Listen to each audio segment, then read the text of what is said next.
தீபாவளி பலகாரத்தை ஒரு ஸ்வீட்டோடையே ஸ்டார்ட் பண்ணிடலாம். இன்றைக்கி மினி பாதுஷா தான் பண்ண போகிறோம். எல்லாருக்கும் ரொம்ப பிடிச்ச, ரொம்ப மைல்டு ஸ்வீட்டாக இருக்கிற இந்த பாதுஷாவை பிடிக்காதவங்களே இருக்க முடியாது. 1/2 கிலோ மைதா எடுத்துக்க போகிறேன். அதுக்கு 1/4 teaspoon baking soda, 1/4 teaspoon baking powder, 1/4 teaspoon உப்பு, 1/2 டேபிள் ஸ்பூன் ஜீனி சேர்த்துக்கோங்க, அதாவது சர்க்கரை. இது எல்லாத்தையும் மாவோட நல்லா மிக்ஸ் பண்ணிக்கோங்க.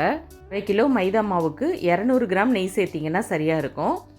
என்னென்ன இன்க்ரீடியன்ட்ஸ் என்ன மெஷர்மெண்ட்டில் சேர்க்குறோம் அப்படிங்கிறத நான் டிஸ்கிரிப்ஷனில் கொடுக்குறேன், செக் பண்ணி பார்த்துக்கோங்க. மாவை நல்லா கலந்து விட்டதுக்கு பிறகு நெய்யை சூடு பண்ணி இதில் சேர்த்துக்கலாம்.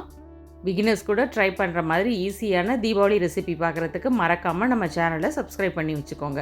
கலந்த மாவை நடுவில் குழி பண்ணி சூடு பண்ண நெய் அதில் சேர்த்துக்கோங்க. மாவை கலக்கும்போது கொஞ்சம் கவனமாக இருங்க, நெய் கொதிக்க கொதிக்க இருக்கும். இப்போது நெய் மேலே மாவை தூவி விட்டிங்கன்னா கொஞ்சம் வெதுவெதுப்பான ஸ்டேஜுக்கு வந்துடும். அதுக்கு பிறகு சாஃப்டான மாவை பசைஞ்சிக்கலாம். இந்த மெத்தட் இல்லாமல் கொஞ்சம் டிஃப்ரெண்ட்டாக பட்டன் பாதுஷா எப்படி பண்ணுறதுங்கிற வீடியோவும் நம்ம சேனலில் ஏற்கனவே அப்லோட் பண்ணியிருக்கேன். அதோட லிங்க்கும் டிஸ்கிரிப்ஷனில் கொடுக்குறேன். நம்ம சேனலில் ஏற்கனவே அப்லோட் பண்ண தீபாவளி ரெசிபி வீடியோ லிங்க்கும் டிஸ்கிரிப்ஷனில் கொடுக்குறேன். கண்டிப்பாக செக் பண்ணி பாருங்கள். உங்கள் ஃபேமிலி அண்ட் ஃப்ரெண்ட்ஸுக்கும் ஷேர் பண்ணுங்கள், அவங்களுக்கும் ரொம்பவே யூஸ்ஃபுல்லாக இருக்கும். இப்போது நெய் கொஞ்சம் வெதுவெதுப்பாக வந்ததுக்கு பிறகு மாவை நல்லா நெய்யோடு சேர்த்து கலந்துக்கோங்க. தண்ணியை கொஞ்சம் கொஞ்சமாக தான் நம்ம சேர்க்கணும். அதிகமான தண்ணி சேர்த்துறாமல் கொஞ்சம் கொஞ்சமாக தண்ணியை சேர்த்து மாவை நல்லா சாஃப்டாக பசைஞ்சு எடுத்துக்கோங்க. தண்ணி தேவைப்படும் போது கொஞ்சம் கொஞ்சமாக தெளித்து மாவை பசைஞ்சிக்கலாம். மாவை நல்லா சாஃப்டாக பசைஞ்சிங்கன்னா பாதுஷாவும் நல்லா சாஃப்டாக கிடைக்கும்.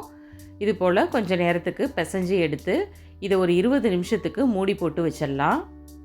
ரொம்ப நேரம் மாவை ஊற விட்டுடாதீங்க. 15லேருந்து 20 நிமிஷமே போதுமானதாக இருக்கும். இப்போ மாவு பார்த்தீங்கன்னா எவ்வளோ சாஃப்டாக இருக்குது பாருங்கள். இப்போது உங்களுக்கு தேவைப்படுற சைஸுக்கு நீங்கள் எடுத்துக்கலாம். நான் மினி பாதுஷாவாக பண்ண போகிறதுனால சின்ன சின்ன உருண்டையாக எடுத்துக்கிறேன். எடுத்த மாவை சின்ன உருண்டையாக உருட்டி லேசாக ஒரு ப்ரெஸ் கொடுத்து நடுவில் ஒரு ஹோல்ஸ் போட்டிங்கன்னா இது போல் குட்டி குட்டி பாதுஷாவாக நம்ம ரெடி பண்ணி வச்சுக்கலாம். இதை ஒரு பிளேட்டில் வச்சுட்டு இப்போ எண்ணெயை சூடு பண்ணிக்கலாம். எண்ணெய் சூடானதுக்கு பிறகு ஸ்டவ்வை லோ ஃப்ளேம்லேயே வச்சுக்கோங்க. பாதுஷாவை நம்ம போட்டு எடுக்கிற வரையும் லோ ஃப்ளேம்லேயே வச்சு தான் பொரிச்சு எடுக்கணும். ஸ்டவ்வோட ஃப்ளேமை அதிகமாக வச்சிட்டிங்கன்னா மேலே கலர் சேஞ்ச் ஆகி உள்ளே வேகாமல் இருக்கும். நம்ம லோ ஃப்ளேம்லேயே வச்சு செய்யும்போது தான் பாதுஷா பக்குவமாக வெந்து வரும். ஒரு பக்கம் பொன்னிறமாக ஆனதுக்கு பிறகு திருப்பி போட்டுக்கோங்க. நீங்கள் பெரிய கரண்டி யூஸ் பண்ணி திருப்ப முடியலன்னா சின்ன ஸ்பூன் வச்சு கூட நீங்கள் திருப்பிக்கலாம். பாதுஷா 2 பக்கமும் நல்லா பொன்னிறமாக வரணும், அது வரையும் வச்சுருந்து எடுத்துக்கோங்க. பார்க்கவே எவ்வளோ சூப்பராக வந்திருக்கு பாருங்கள். இந்த கலர் வர வரையும் வச்சுருந்து எடுத்திங்கன்னா பாதுஷா சாப்பிட்றதுக்கு நல்லா ஜூஸியாக சூப்பராக இருக்கும்.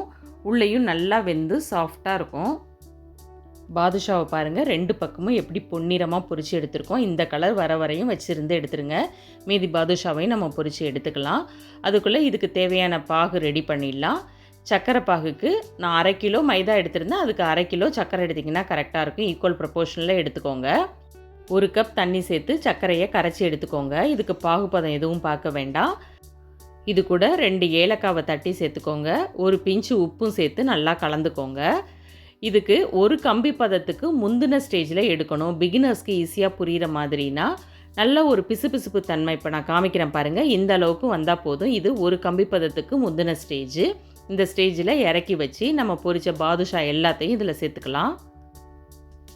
பாகு கொஞ்சம் சூடாக இருக்கும்போதே நம்ம பாதுஷா எல்லாத்தையும் சேர்த்துடலாம். அப்போ தான் பாதுஷா நல்லா சீக்கிரமாக ஊறி வரும். ஒரு பக்கம் ஊறினதுக்கு பிறகு இன்னொரு பக்கமும் திருப்பி போட்டுக்கோங்க. கடையில் கிடைக்கிற இந்த ஸ்வீட்டை தீபாவளிக்கு ஈஸியாக வீட்டிலையே செஞ்சு என்ஜாய் பண்ணுங்கள். தேங்க்யூ.